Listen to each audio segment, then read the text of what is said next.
Ben trovati telespettatori di 7 Gold con l'ennesimo appuntamento di penalty, tutto il calcio di cui il calcio vero non parla mai. Il consueto spazio che viene dedicato al campionato di Serie D e anche ai due gironi del campionato di eccellenza. Siamo in onda su 7 Gold ogni mercoledì a partire dalle ore 13 e l'ospite di oggi è un giornalista sportivo che conosce molto bene certamente questo campionato di Serie D che vede il Catania assoluto protagonista. Parliamo di Francesco Ricca. Ciao Francesco, ciao ben trovato. Grazie a te per l'invito. Subito su questo Catania, che dobbiamo fare? Bisogna solo attendere a questo punto il momento in cui la squadra va automaticamente in Serie C, penso, probabilmente con parecchie settimane di anticipo. Sì, credo che ormai sia partito il countdown affinché arrivi la matematica certezza della promozione in Serie C, considerando il fatto che anche nei giorni scorsi, nell'ultimo turno, il Catania ha battuto nettamente il Licata, squadra che peraltro ha fatto molto bene fin qui, guadagnando altri punti sulle dirette concorrenti, addirittura 3 sulla Lamezia Terme, mantenendo lo stesso distacco sull'Ocri che adesso è secondo con 14 punti di svantaggio. Certo, questo Lamezia Terme a questo punto probabilmente ha mollato. Beh, credo che la Lamezia Terme sia una squadra sicuramente molto buona per il livello della Serie D.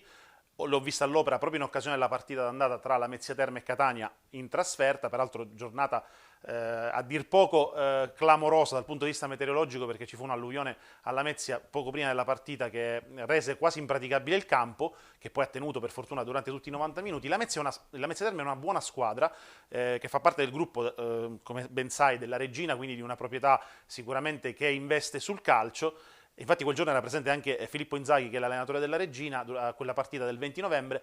Diciamo che la Lamezia ha, credo, dei limiti da un punto di vista mentale. È una squadra tecnicamente valida, ma mentalmente non ha quei giocatori che quando la partita non si sblocca la decidono anche con una intuizione, come è accaduto al Catania, per esempio con Real Averso, con la Cireale. Io credo che comunque la questione mentale riguarda buona parte di tutte le squadre del campionato di Serie D e soprattutto di questo girone I, perché la presenza del Catania in un certo senso blocca tutti. Beh, io dico questo, la Serie D è una categoria particolare, pur sempre una categoria diversa dalla Lega Pro, dalla Serie B e via discorrendo, però il Catania è una squadra fuori categoria. Proprio fuori categoria, e lo dicono tutti, lo dicono i numeri, perché è una squadra che ha 14 punti di vantaggio dopo 20 partite, è chiaro che è una squadra assolutamente fuori categoria, pur manifestando un periodo di flessione che poi è coinciso con l'unica sconfitta in campionato, e 14 punti di vantaggio sulle dirette rivali. Io ho detto dalle prime giornate il Catania in questo campionato non ha rivali. Assolutamente. A questo punto guardiamo subito i tabellini, sia per quanto riguarda la classifica che per i risultati di domenica.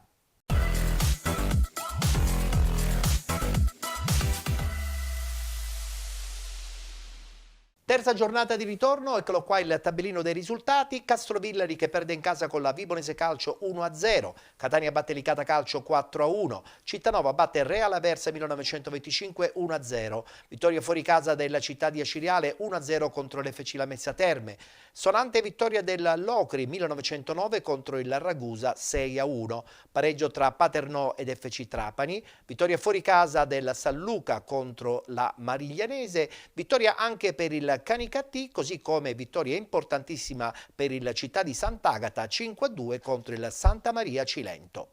Ben 14 punti di distacco rispetto alla seconda, parliamo del Catania al primo posto con 51 punti, 14 punti più sotto con 37 il Locri 1909, 36 FC Lamezia Terme, con 35 Città di Sant'Agata, 34 Vibonese Calcio, 32 Licata Calcio, con 28 l'FC Trapani, 25 Santa Maria Cilento insieme alla San Cataldese, 23 punti per Canicattì, San Luca e Città di Aciriale, 22 Ragusa Calcio, 21 insieme al Cittanova abbiamo il Real Aversa 1925, con 20 punti il Castrovillari, 16 il Paternò, 11 punti Mariglianese. Ricordiamo che Canicattì e Castrovillari hanno una partita in meno. Si ritorna in campo domenica 29, anche se il Catania, come tutti ben sanno, giocherà in anticipo sabato 28. Eccolo qua il tabellino degli incontri. Vibonese Calcio Catania, Città di Aciriale Castrovillari, FC Trapani Città di Sant'Agata, Licata Calcio Mariglianese, Santa Maria Cilento Cittanova, Ragusa Calcio Paternò, Real Aversa 1925 Canicattì, San Luca Locri 1909 ed infine San Cataldese FC Lamezia Terme. Vorrei iniziare con questa importante vittoria della città di Sant'Agata che dimostra che la squadra messinese è certamente una squadra molto interessante. Tra l'altro il Catania andrà a giocare a casa del città di Sant'Agata e sappiamo benissimo che all'andata un po' di sofferenza c'è stata. Dicevo proprio ieri a fine partita al Massimino, vedendo anche i risultati, la classifica aggiornata dopo appunto il turno di ieri, visto anche il 5-2 del Città di Sant'Agata, mi sono espresso con alcuni colleghi dicendo secondo me questa squadra può tranquillamente anche arrivare al secondo posto, anche perché ha fatto un buon recupero, il Locri mantiene un buon ritmo, il Lamezia è altalenante. Secondo me il Locri ha un po' di entusiasmo, sì, essendo neopromossa. Esatto, il Locri tra l'altro è una neopromossa e devo dirti che tra le squadre viste appunto nel girone d'andata, come facevi accenno tu, al Massimino il Città di Sant'Agata giocò una gran bella partita.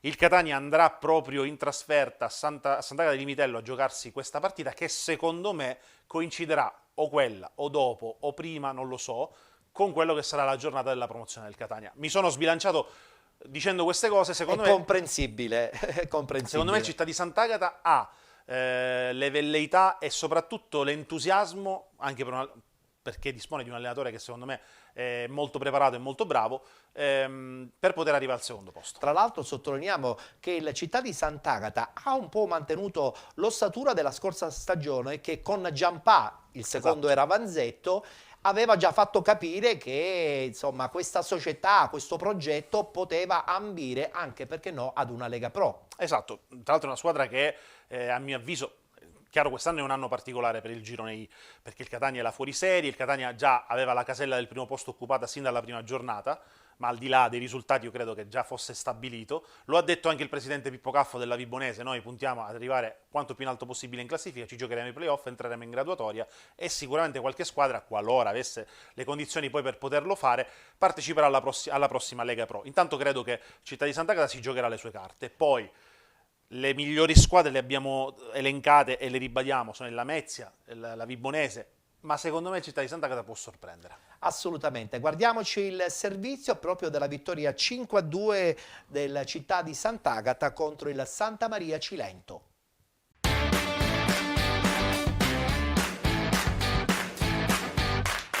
Vittoria importante per il Città di Sant'Agata che al Fresina batte il Santa Maria Cilento, bissando così il successo di domenica scorsa contro il Real Agro Aversa. Una sfida che però si mette subito in salita per i locali, costretti a capitolare al minuto 10 per effetto della rete siglata da Tandara che gira alle spalle di Curtosi, il cross dalla destra di Johnson portando in vantaggio i giallorossi. Una gioia che dura poco per la formazione campana che 8 minuti dopo incassa il pareggio del Sant'Agata grazie al bomber Vitale che di testa non lascia scampo a Cannizzaro, mandando le due squadre all'intervallo sul punteggio di 1-1. Nella ripresa al 57esimo però i locali si portano in vantaggio su calcio di rigore concesso dal signor Falleni, che vede un presunto tocco di mano da parte di Koulibaly, che poi si dispera per la decisione presa dal fischietto di Livorno, provando a mostrare il fianco con cui ha ribattuto il tiro, ma tutto viene reso vano perché si va comunque dal dischetto con Bonfiglio che spiazza il portiere, firmando così il 2-1 per i biancoazzurri. Rete questa che mette le ali ai padroni di casa, che 2 minuti dopo vanno ancora a bersaglio con lo scatenato Bonfiglio che, lanciato a rete da Calafiore, supera Cannizzaro col destro, realizzando così anche la sua doppietta personale. Non si ferma più il Sant'Agata che al minuto 70 cala anche il poker con Calafiore, resto a ribadire in rete col destro dopo il palo colpito da De Meleon per la rete del 4-1. Ma 4 minuti più tardi il Santa Maria Cilento accorcia le distanze con Koulibaly che deposita alle spalle di Curtosi l'angolo dell'ex catalano. Il Sant'Agata però rimette subito le cose a posto e al minuto 76 Calafiore di testa gira in rete l'angolo di Squillace, fissando il punteggio sul 5-2 per i biancoazzurri e firmando così la sua doppietta personale. Il Sant'Agata si conferma al quarto posto in classifica con 35 punti, mentre gli ospiti rimangono al nono posto con 25. Benvenuti da Giada Immobiliare. La professionalità come punto di partenza, la qualità dei servizi come riferimento essenziale. Tutto questo è Giada Immobiliare di Giuseppe D'Antone. Servizi di compra-vendita ed affitti, supporto per concessioni mutui e consulenza finanziaria. Ed inoltre assistenza partecipazione ad aste giudiziarie e consulenza tecnico-legale. Giada Immobiliare, via Etnea 734, Catania. Info 095 6174 981 oppure 095 6174 973. Visita il sito con le nostre proposte www.giadaimmobiliare.it. Giada Immobiliare, insieme a te per comprare e vendere.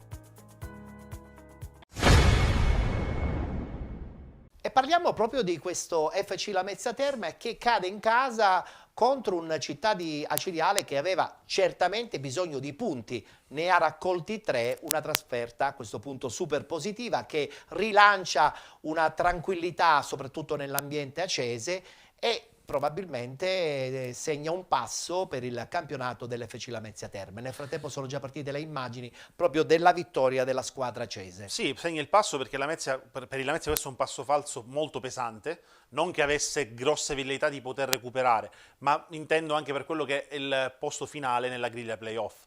L'Acireale ha ottenuto un successo enorme per quello che è il peso specifico dei 3 punti, dove ribadiamo, il Catania in quel 20 novembre fece fatica, era passato in vantaggio ma rischiò nei minuti finali di perdere su un campo davvero che era proprio una pozzanghera completa. Sì, è vero, era una partita drammatica, in un campo impossibile. Esatto, una partita drammatica. Quel giorno un acquazzone davvero si era abbattuto su tutta la parte della Calabria. Dicevo, l'Acireale ha ottenuto un successo importantissimo in chiave salvezza. Ed è soprattutto mal digerito da quelle squadre che cercano di recuperare il gap. Prima tu elencavi le partite del prossimo turno, ci sarà un Ragusa-Paternò davvero incandescente, perché Ragusa era la sorpresa, essendo neopromossa, sta scivolando indietro, infatti c'è anche sulla graticola mister Filippo Raciti, c'è questa partita tra il Ragusa di Filippo Raciti e il Paternò di Campanella che ha ripreso anima. Ha ripreso con uno 0-0 col Trapani, che non è un brutto risultato. Assolutamente. Però si giocheranno 3 punti fondamentali.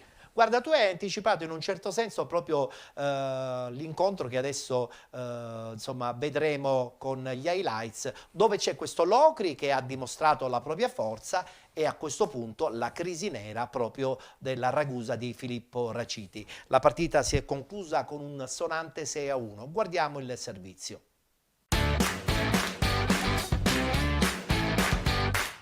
Vittoria pesante, soprattutto ai danni di un Ragusa acciaccato e sottotono, ed il Locri è ancora secondo, da solo. La gara inizia dopo 4 minuti quando Pita Resi si impone su Ficara, Manfrey invece si allunga di troppo la sfera. Ma è ancora possibilità per le Aquile. Al 6° minuto, su punizione, la palla è sui piedi di Capitan Valenca, ma becca la barriera. La prima palla, mentre la seconda è di falla e impegna Iannì. Al 9° Lucava a fil di palo, al 15° Mazzone dalla sinistra trova Carella al centro che serve Ficara, para Pitarresi. Il portiere azzurro fa doppietta di interventi al 19° e respinge la diagonale di Carella in discesa tipica sulla destra, lanciato da Ficara. Poi Marrazzo ripropone, ma ecco che il numero 1 delle Aquile salva ancora con i piedi.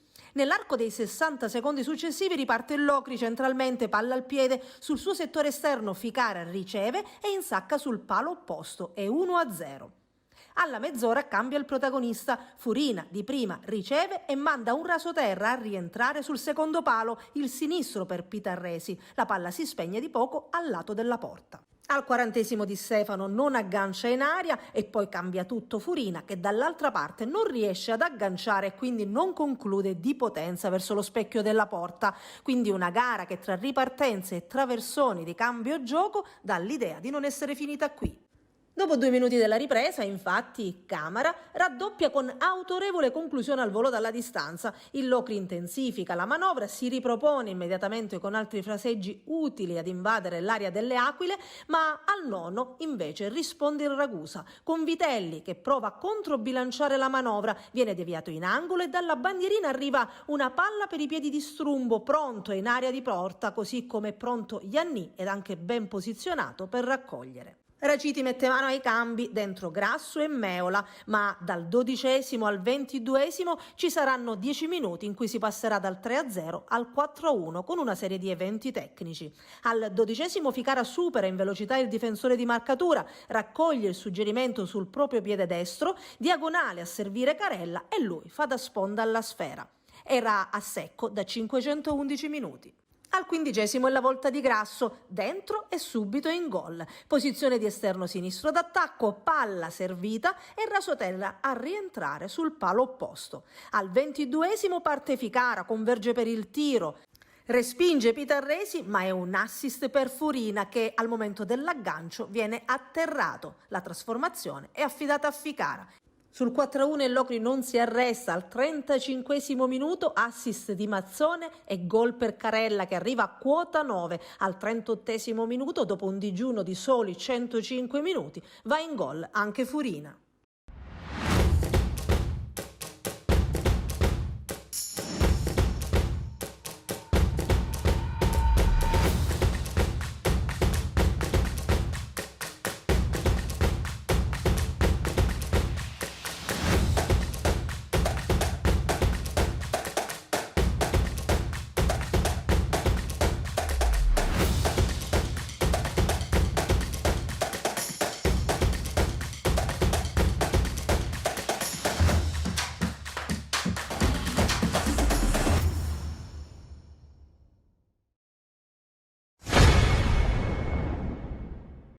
Insomma, domenica prossima sarà certamente una partita importantissima a Ragusa, quella tra la squadra di Laciti e quella di Campanella. A questo punto, tra l'altro, sottolineiamo, e lo hai detto tu poc'anzi, che il Paternò comunque è riuscito a fermare domenica un Trapani che è un po' in confusione e credo che a questo punto la stagione è decisamente fallimentare. Beh sì, era partita con delle aspettative totalmente diverse, ci sono stati tanti stravolgimenti sia a livello tecnico che societario durante questa stagione. È una squadra che deve chiudere il cerchio di questa stagione e cercare di programmare al meglio per la prossima, dato che quest'anno credo sia meglio non arrivi neanche a poter giocare i playoff, che sono comunque distanti a questo punto. Certo, però sottolineiamo che da Trapani ci si aspettava di più, Assolutamente. tra l'altro anche con l'arrivo di La Rosa che aveva portato entusiasmo. Sì, tra l'altro il Trapani era considerata addirittura la squadra più forte dopo il Catania di questo campionato.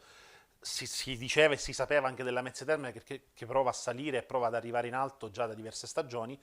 E poi c'erano anche la Vibonese neo-retrocessa, che era tra le squadre candidate. Diciamo che il Locri non era messo in conto, lo stesso Città di Sant'Agata nemmeno, anche se devo dire che qualcuno inizio stagione l'aveva considerata come tra quelle squadre che potevano essere outsider. È vero, è vero, è vero. Certo che nel calcio nulla è scritto, no, Francesco? Certo. Ed è la dimostrazione lampante proprio della stagione del Trapani. Voglio a questo punto parlare, per chiudere il campionato di Serie D, di questo Catania. Allora, abbiamo detto che il Catania ormai è veramente, secondo me, già in addirittura d'arrivo, vede in lontananza lo striscione dell'ultimo chilometro. Certo, bisogna fare ancora un po' di partite, ma l'andazzo ormai ci fa capire che certamente in questo momento è veramente impossibile fare punti col Catania, perché anche se ti concede spazio, le ripartenze, la determinazione, l'esperienza di alcuni giocatori poi fanno la differenza, soprattutto nel campionato di Serie D. Per il Catania la pausa natalizia è stata una panacea, è stata come si vuol dire, la soluzione ai problemi che si erano manifestati, perché ricordiamo che la sconfitta arrivò il 18 di dicembre Sì. in casa della Polisportiva Santa Maria Cilento e quella sconfitta fu una scoppola per la squadra che credeva di non poter perdere da nessuna parte e contro nessuno. Diciamo che poi arrivò la partita col Trapani e nel primo tempo contro il Trapani si è visto un Catania che non era il Catania. La reazione c'è stata, la vittoria è arrivata, meno male, perché durante il periodo natalizio il Catania ha potuto lavorare con serenità. Certo. Ed è ripartito, sembra adesso il Catania dell'inizio della stagione, sebbene avesse una preparazione non più del 50% nelle prime partite. Domenica ha giocato la miglior partita, secondo me, in casa della stagione. Per la prima volta ha segnato 4 reti, ma l'ha impostata subito sul piano dell'aggressività, schiacciando l'avversario, trovando 2 reti già dopo pochi Tra l'altro minuti. con un Licata certamente non Esatto. una squadretta di poco conto. Tra l'altro Pippo Romano, che ho sentito in trasmissione a Catania Channel in radio su Radio Amore proprio il venerdì prima della partita, era consapevole del fatto che il Catania fosse una squadra davvero troppo più forte rispetto al Licata. Il Licata è una squadra giovane ma che si era espressa bene. E lui è stato totalmente onesto nel dire: noi andiamo a Catania per giocarcela, ma sappiamo di trovarci di fronte a una corazzata quasi imbattibile, quindi non mi aspetto chissà che, però vogliamo fare una bella figura. Io credo che lui non sia rimasto contento dopo i primi 20-25 minuti della sua squadra, perché il Licata secondo me era entrato in campo convinto di poter mettere in difficoltà il Catania, invece il Catania è partito a razzo e poi diciamo nella seconda metà del primo tempo ha reagito, però nel secondo tempo il Catania l'ha chiusa anche perché il Licata non trovava delle soluzioni offensive adatte. È vero, è vero. Guardiamoci gli highlights e le interviste post partita.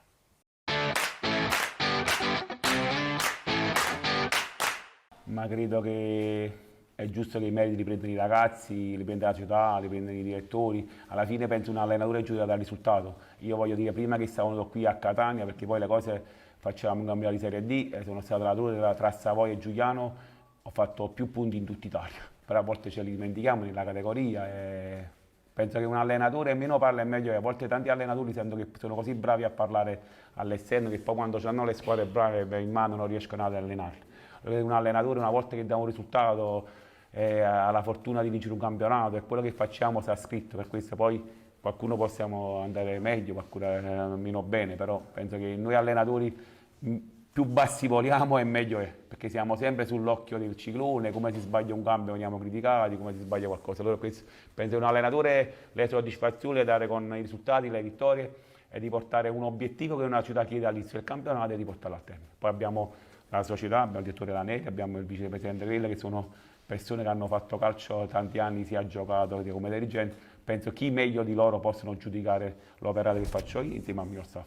Siamo fortunati che siamo giudicati da una società del vicepresidente Grella, che è stato uno che ha fatto calcio a grossi livelli, ha fatto pure in Serie A per tanti anni, allora penso lui l'operato di un allenatore, quando ci parliamo lui capisce bene. E poi la fortuna di lavorare con il direttore Laneri, che è un super esperto, dà sempre una tranquillità, una serenità a me e a tutto l'ambiente, questa è la cosa migliore. Mi è piaciuto tutto, mi è piaciuto l'approccio, mi è piaciuto che loro giocano questo 3-5-2, facevano un'aggressione in avanti, invece siamo stati bravi a girare la palla a destra e a sinistra. Dimostriamo ancora una volta che quando giochiamo in casa nostra, su questo campo, queste dimensioni adatte ai nostri calciatori, penso è difficile una squadra riesce ad aggredirci tutta la partita. Per questo faccio i complimenti proprio nella gestione palla e soprattutto di trovare sempre una soluzione in ampiezza sugli esterni. Per questo oggi è stata una prestazione da Catania per i calciatori che abbiamo. Proprio sono contento e orgoglioso, forse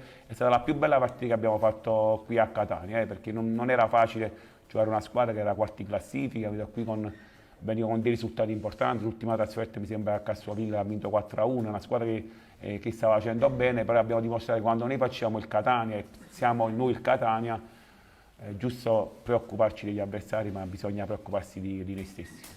Ma i centrocampisti come difensori si accompagnano sempre all'azione, soprattutto giocando con tre esterni, quando il loro terzino deve fare una scelta, o marca all'esterno nostro o va a stringere verso la difesa. Se il centrocampista arriva nella fase difensiva come arrivano loro, arriva Palermo, arriva Vitale, arriva Rizzo, Lodi, penso che è una sorpresa che poi se non sei bravo riescono sempre a trovare la via del gol. Però questo ancora fa sì che il Catania è un gruppo, è una squadra, cioè non è che abbiamo un singolo che fa 20-25 gol, ma tutta la squadra se va in gol significa che ci sia una partecipazione attiva tutti quanti. Faccio i complimenti oggi a Giovinco che è entrato e ha fatto gol, perché alla fine anche lui, un ragazzo che forse con un gol prende più entusiasmo, prende il sorriso, perché alla fine quando parliamo di importanza, poi è importante che uno entra e fa un gol e si sente più gratificato per il proprio lavoro, perché a volte qualcuno che gioca di meno e trovare le motivazioni è giusto, io ce le faccio trovare e cerco di farli inserire. Lo stesso Marco Palermo, oggi Palermo è entrato, cioè Palermo, quando dico la formazione a volte dico Palermo va in banchina, per me nella testa mia dico mi dispiace, però a volte la regola degli under bisogna mantenere degli equilibri e bisogna stare bene in campo, però penso che ognuno di loro capisce l'importanza del Catania, capisce l'importanza della società, del Teodoro Ranieri, che non ci fa mancare niente, del pubblico, che bisogna dare queste prestazioni e queste soddisfazioni. Diciamo che i ragazzi più giovani sanno che piazza è, quindi non c'è bisogno, diciamo che dobbiamo dare una carica in più noi, perché sanno che è una piazza importante, lo vedono, c'è un pubblico che credo che nessuno in Serie D ha, quindi scendono in campo per dare sempre il massimo. Lo so che il cognome non è, diciamo, il massimo per Catania, però segnare a Massimino è un'emozione che è non indescrivibile, come se fosse sempre la prima volta segnare qua, quindi è un'emozione che non ti so spiegare. Partiamo dal fatto che credo qualsiasi giocatore vuole giocare sempre, però so che fare delle scelte per il mister non è facile, però le deve fare per forza, quindi noi siamo dei professionisti e ci facciamo trovare sempre pronti. Cerco di dare il massimo in settimana per farmi trovare pronto in partita. Ovviamente sono avvantaggiato che ho uno staff e una squadra di grande qualità che mi danno tanti consigli e quindi mi viene più facile la domenica con i loro consigli.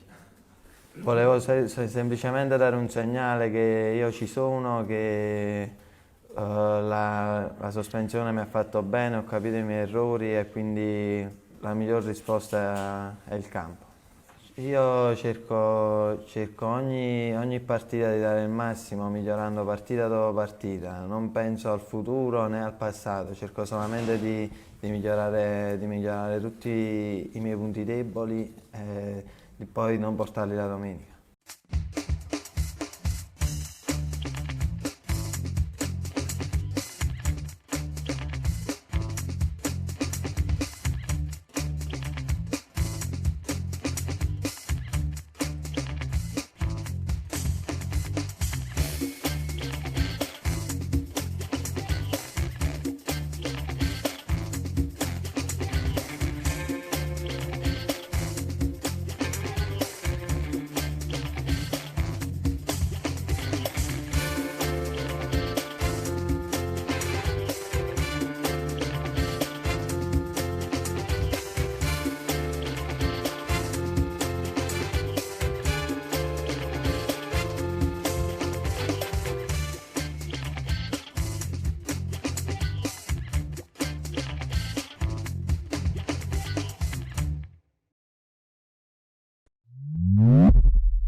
Da più parti si dice come sarà il Catania la prossima stagione, quanti giocatori rimarranno, rimarrà la guida tecnica di Ferraro? Chi entrerà anche dal punto di vista societario a rappresentare ancora più forte il progetto Catania? Allora dunque, parto da Ferraro. Ferraro è un allenatore di categoria. Sicuramente, un bravissimo allenatore che conosce bene la categoria, ma il Catania è una squadra fuori categoria e credo che al posto di Ferraro chiunque avrebbe fatto lo stesso o quasi. Non credo che il Catania con un altro allenatore avrebbe avuto difficoltà a essere al primo posto. Non che voglia sminuire il lavoro di Ferraro, che secondo me in poco tempo ha anche plasmato il gruppo, non era facile perché il Catania è stato costruito in pochissimo tempo. Sono arrivati giocatori giovani perché in Serie D sappiamo la regola degli under che sono determinanti, peraltro ci si attende in questa finestra di mercato, come mi ha confermato Grella proprio ai microfoni di Catania Channel su Radio Amore, di l'arrivo di 2 giovani under 2004, perché il Catania è carente in questo momento sotto quel profilo. Non so se arriverà qualcun altro, ha acquistato De Respinis, che è un attaccante che arriva dalla Serie C. Io credo che il Catania chiuderà con 2 giovani questa finestra di mercato, anche perché non ha bisogno di nulla. L'acquisto importante ce l'aveva già dentro, che è Gianluca Litteri, che è tornato in campo proprio domenica contro il Licata. A mio avviso Ferraro non resterà. Sono convinto che non resterà perché non credo abbia la caratura. Sono molti a pensare questa cosa. Lo dico perché secondo me lui sta facendo il suo compito, gli era stato affidato questo compito, sta facendo alla grande, non gli si può dire nulla, quindi sarà ricordato come un allenatore che ha dominato un campionato. Il Catania, per la storia che ha avuto, non ha mai dominato un campionato così, è la prima volta. Per quanto riguarda invece l'aspetto dirigenziale, mi aspetto che comunque il gruppo Pelligra punti su figure all'altezza di ogni categoria al quale parteciperà il Catania. Insomma, quindi è un progetto ben chiaro, Sì, hanno già le idee chiare già da Grella adesso. è molto fasato, è molto chiaro già la situazione, arriveranno ad allenarsi a Nesima, faranno molto, l'ha confermato, mancano soltanto degli aspetti burocratici che stanno limando. Diciamo che con Sergio Parisi sono sempre in contatto, quindi sebbene Sergio Parisi non sia più l'assessore, ma è come se fosse facente funzione per quel che riguarda il comune di Catania. Quindi il Catania arriverà ad allenarsi a Nesima, tornerà in città, sarà vicino ai tifosi, ed è questo il progetto che su quale vuole continuare il gruppo Pelligra, e io credo che la figura di Grella sia fondamentale. Bene, ci fermiamo per una pausa pubblicitaria, tra poco ritorneremo in studio e parleremo con Francesco Ricca dei 2 gironi del campionato di eccellenza. A tra poco.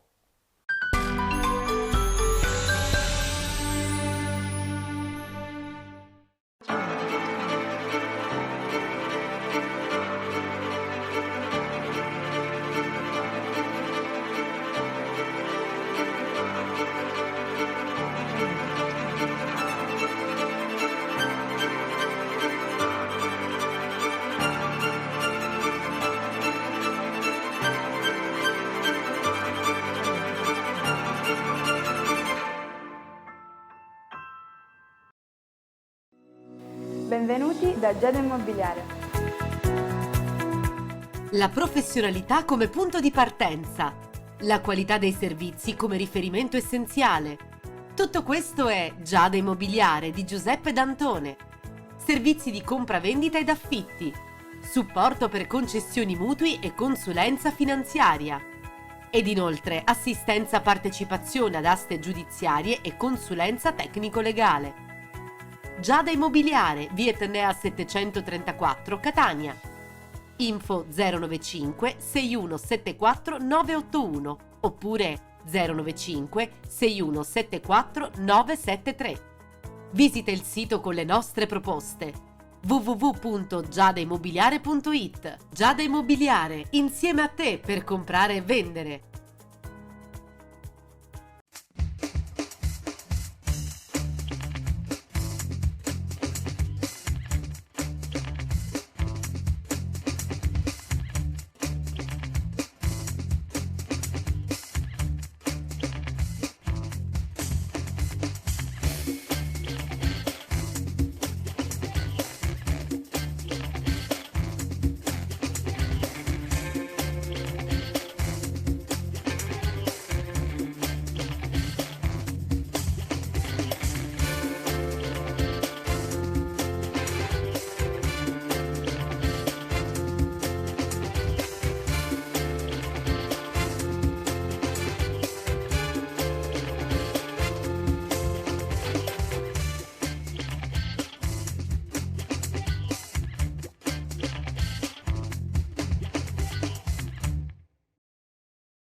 Eccoci rientrati, prima mezz'ora trascorsa parlando del campionato di Serie D. In studio con noi Francesco Ricca, il direttore responsabile del sito web Catania Channel, un progetto tra l'altro radiofonico, sì, oltre che sui social con grandissimo seguito.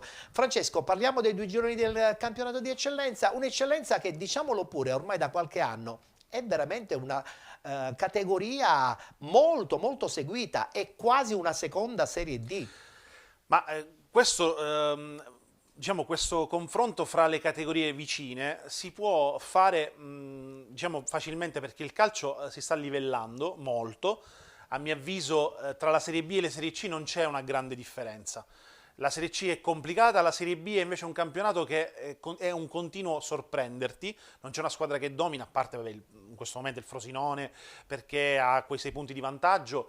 La stessa cosa appunto vale tra la Serie D e l'eccellenza. Io credo che il campionato di eccellenza forse per certi versi sia anche più divertente della Serie D in questo momento, non tanto perché il Catania abbia 14 tante punti città importanti, tra l'altro, esatto. Questo qua incide notevolmente. Tra l'altro con piazze che vivono di calcio, che vivono molto, in maniera molto calda il calcio.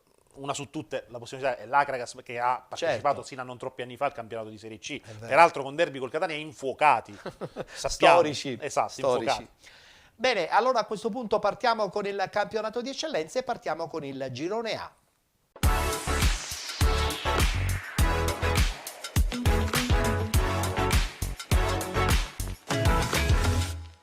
Si è giocata la terza giornata di ritorno, eccolo qua il tabellino dei risultati.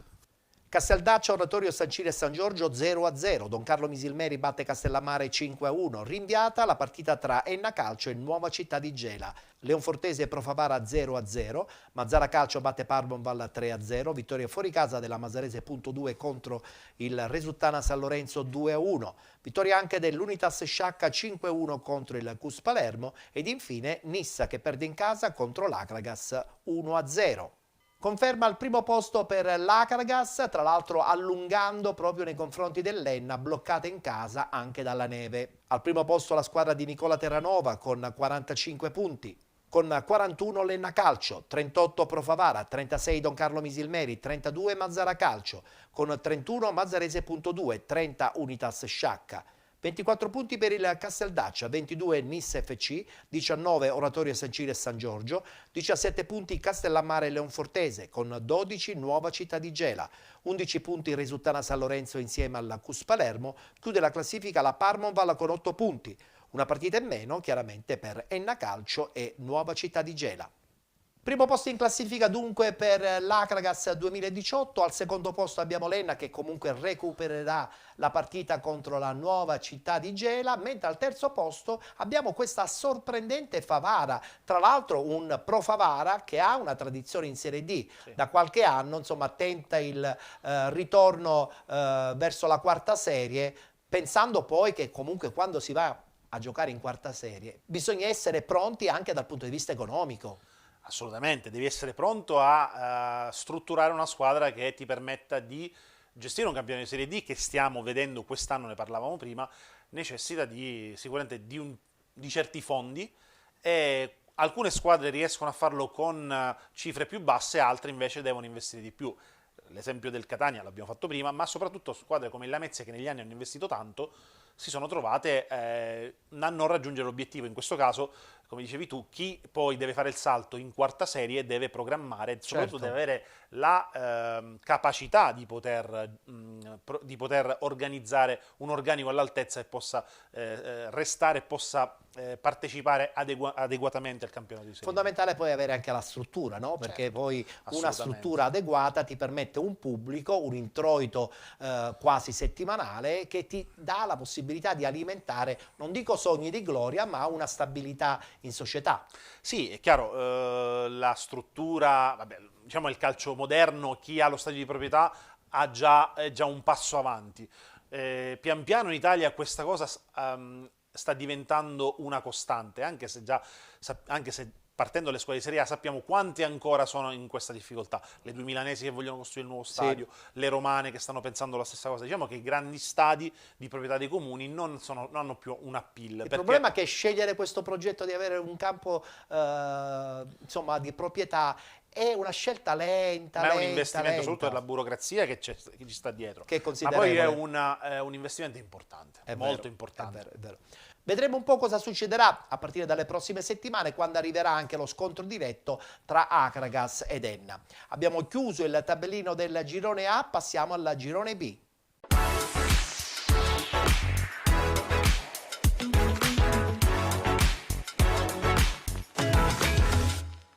Anche qui terza giornata di ritorno, questi i risultati. Città di Comiso batte Virtus Ispica 2020 2-1, pareggio tra Ionica FC e Real Siracusa Belvedere 0-0.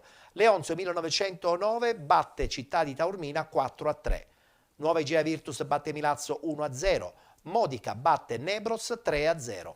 Rocca Acquedolcese batte Mazzarone Calcio 2-0, pareggio tra Siracusa Calcio e Santa Croce 2-2 ed infine Città di Acicatena che vince in casa del Palazzolo 1-0. Allunga leggermente la Nuova Igea Virtus, al primo posto con 40 punti, con 37 Modica Calcio, 36 Siracusa Calcio, con 35 Città di Taormina, 30 punti per Leonzio 1909 e Rocca Acquedolcese, con 25 Mazzarone Calcio, Ionica FC e Nebros, 24 Real Siracusa Belvedere, 22 Città di Comiso, 20 Santa Croce, 19 Milazzo, con 11 punti il Città di Acicatena, 10 SC Palazzolo, chiude la classifica la Virtus Ispica 2020.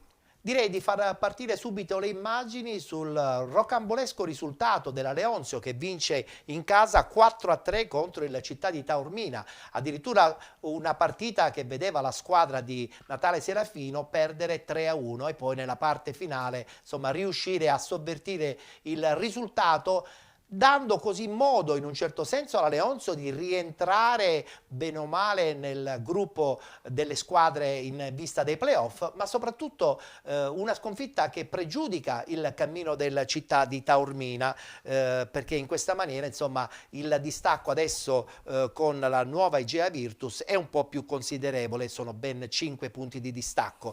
Proprio della nuova Igea Virtus voglio parlare anche con il nostro ospite di oggi, una nuova Igea Virtus che dopo aver vinto la Coppa Italia proprio nei confronti dell'Akragas adesso ha sulla carta due possibilità, due carte da giocarsi: la vittoria del girone, quindi un accesso automatico in Serie D, e poi questa possibilità di proseguire il cammino nella Coppa Italia nazionale, anche se credo che sia un po' più tortuoso, no?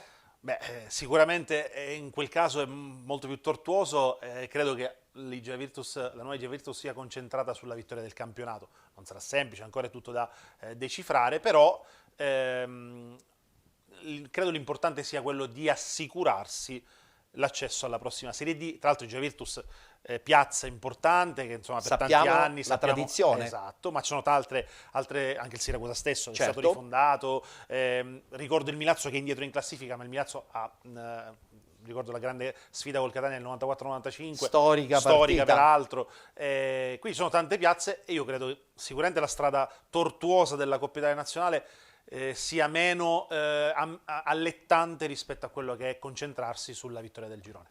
Guardiamoci la vittoria proprio della nuova Igea Virtus 1-0 in casa del Milazzo.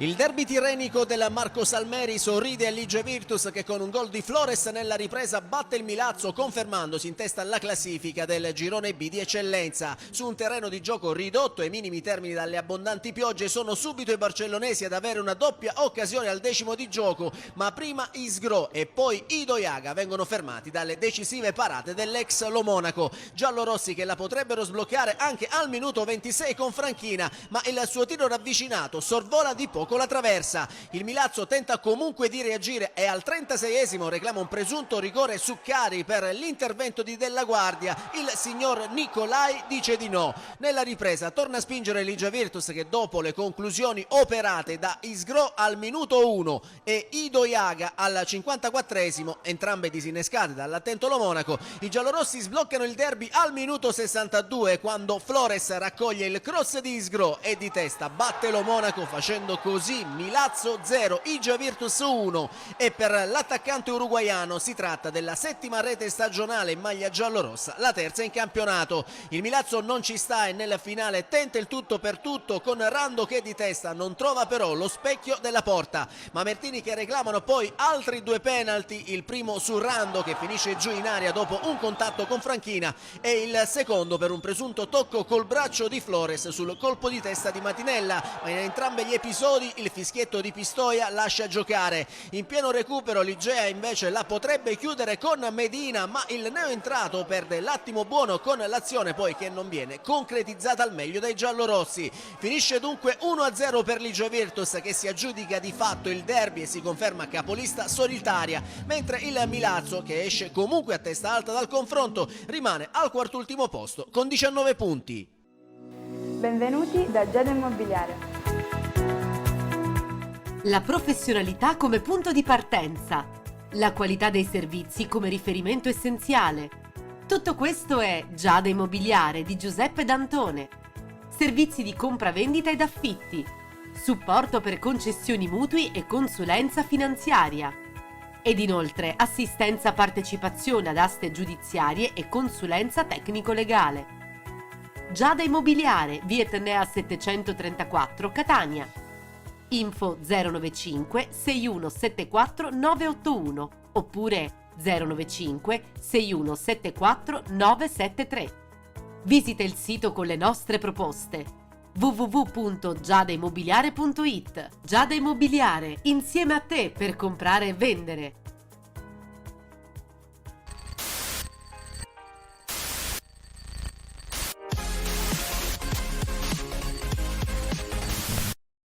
Vittoria fondamentale per la nuova Igea Virtus nei confronti di un Milazzo che deve assolutamente, a partire dalla prossima partita, cercare di far punti per tirarsi fuori dalla zona retrocessione. Adesso, prima di concludere il nostro programma, il consueto spazio dedicato alla cartolina di Giampaolo Montineri.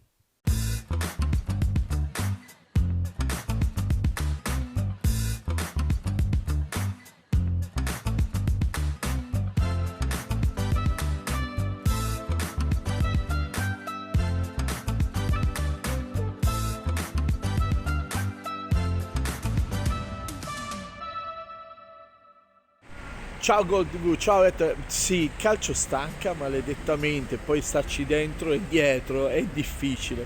Le notti del lunedì non sono facili, ma nemmeno poi il mercoledì, che siamo a metà settimana, poi ci si può rilassare. E io sono in questo momento in una forma di setup mobile, quindi l'unico modo per poterti registrare il video è in questo modo, caro Ettore, oggi. Gol TV, penalty, weekend di eccellenza al girone GNB. Beh, insomma, qualcosa è successo e sono state situazioni emotive molto delicate e importanti. Per esempio la vittoria dell'Akragas al 94esimo è pazzesca, come pugno allo stomaco e reattività dopo un po' quella essere nulli nella partita di Coppa Italia. Non gioca Lenna, giocano a palle di neve, si recupera proprio oggi la partita e questo è importante perché non giocherai in un campo che conosci, ma devi andare a tutta, perché in effetti è così. E Aronica sblocca la sua presenza, vince bene, ma soprattutto fa vedere qualcosa. Adesso è da capire chi sono gli inseguitori. Sotto c'è un po' di caos, ma allo stesso tempo c'è molto equilibrio. Girone B, è questa la domenica d'estate del Girone B. La vittoria dell'Igea a Milazzo in stile inglese, in stile rugby, fango e gloria, ha emozionato, devo dire la verità. Beh, insomma, io sto cercando di capire l'essenza del Taormina in questa stagione. Ancora una volta non si capisce l'essere o non essere. È lì il Taormina. Devo capire perché è così il Taormina. I complimenti vanno alla Leonzio, che si è creata la domenica bestiale con questo ribaltamento. Chi insegue fa il doppio della fatica e si è vista tutta nella partita del Siracusa in casa col Santa Croce. A queste partite poi spesso diventano veramente capitomboli.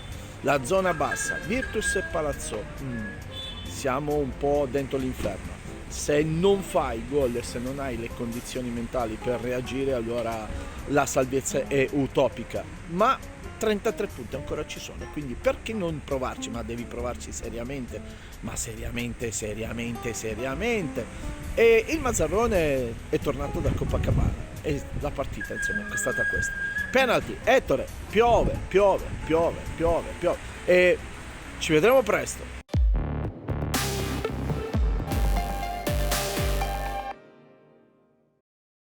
Bene, allora abbiamo concluso anche lo spazio dei due gironi del campionato di eccellenza, siamo in chiusura della nostra trasmissione, voglio ringraziare la presenza di Francesco Ricca, io sono molto contento perché con te abbiamo avuto modo anche di parlare di politica sportiva, sì, di strutture sportive e anche di progettualità, che è diventata la cosa più importante per qualsiasi società. Assolutamente, è giusto spaziare su tanti ambiti, non concentrarsi solo sui meri risultati che arrivano dal campo e sulle classifiche. Io ti ringrazio perché abbiamo potuto spaziare su un calcio che tu lo definisci non considerato dal calcio che conta, ma secondo me è proprio da queste categorie che poi si sviluppano, certo, anche i grandi calciatori. È vero. E in Sicilia sappiamo quanto è difficile riuscire ad emergere, ma lo è sempre stato. Lo è sempre stato, purtroppo. Purtroppo lo è sempre stato, però l'attenzione che tu dedichi a queste categorie è importante, ti faccio i complimenti e ti ringrazio per questa partecipazione. spero di poter avere il piacere di Assolutamente ricambiare allo stesso modo in radio su Radio Amore. Grazie Francesco, buon lavoro. Grazie a te per l'invito. Concludiamo qui la puntata odierna di Penalty. Come al solito ci rivedremo la settimana prossima alle 13, mercoledì, sul canale 15 del digitale terrestre di 7 Gold. Voglio anche ricordarvi che da domani sul canale YouTube Penalty Programma Sportivo e anche sulla pagina Facebook Penalty avrete modo di seguire anche la puntata di Penalty On Demand, che parlerà dei 4 gironi del campionato di promozione e anche dei 6 gironi del campionato di prima categoria. Grazie per essere stati con noi, appuntamento alla prossima settimana.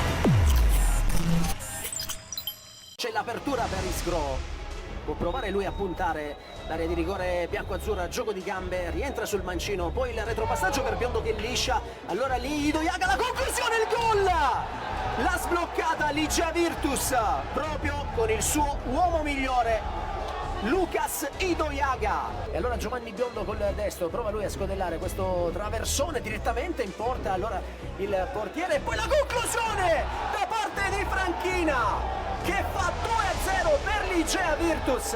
Igea che può sfruttare anche questo calcio di punizione, c'è Abate, lascia poi a Idoiaga, calcia lui col sinistro e trova ancora il gol. 3-0 per l'Igea. E Abate che è riuscito a recuperare, prova lui ad andare, qui si libera di 2 avversari, poi finisce giù, non c'è fallo, la conclusione da parte di Medina, che cala il poker a 6 minuti dal 90°.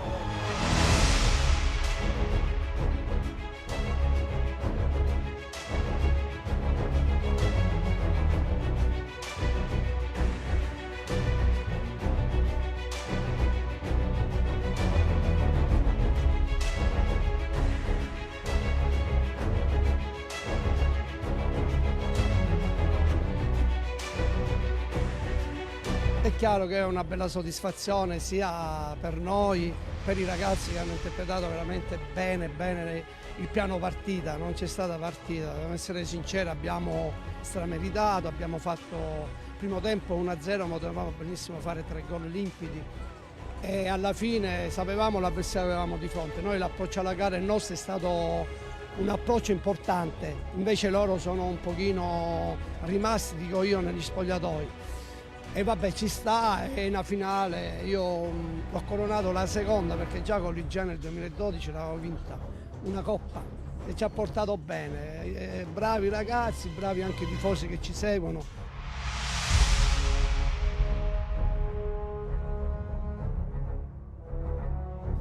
No, sinceramente è veramente difficile spiegare questa partita oggi, anche perché a mio parere c'è stato un blackout totale, una squadra che ha fatto bene fino a questo momento. Oggi onestamente abbiamo sbagliato tutto, abbiamo sbagliato la partita.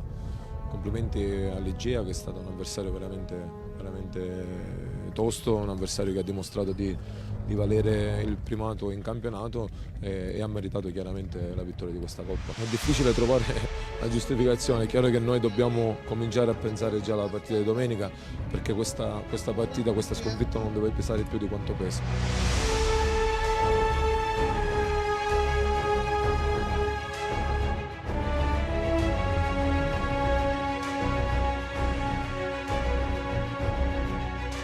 Questa Coppa la dedichiamo a 2 persone che ci mancano e tutto il cuore, Andrea Torre e Antonio Fiorello. Questo è per voi!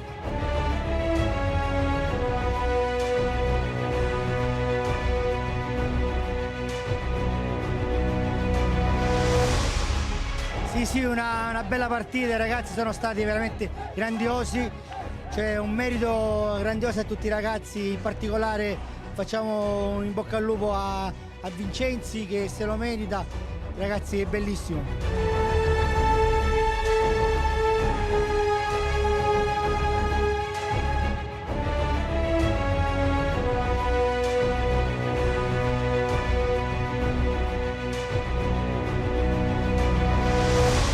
molto contenti, abbiamo giocato al meglio, un risultato importante, abbiamo meritato penso di vincere questa Coppa, i tifosi sono venuti quindi siamo contenti di aver vinto anche per loro, complimenti ai ragazzi che hanno dato davvero il meglio oggi.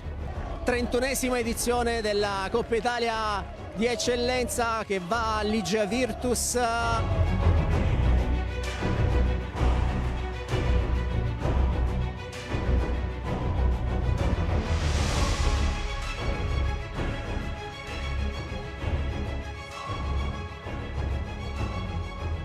Non c'è ombra di dubbio, è stata una bella finale, sì, è andato tutto per come abbiamo previsto, alla fine ha vinto chi lo ha meritato di più, però io dico veramente ha vinto lo sport, questa è la cosa che mi lascia maggiormente contento, maggiormente soddisfatto.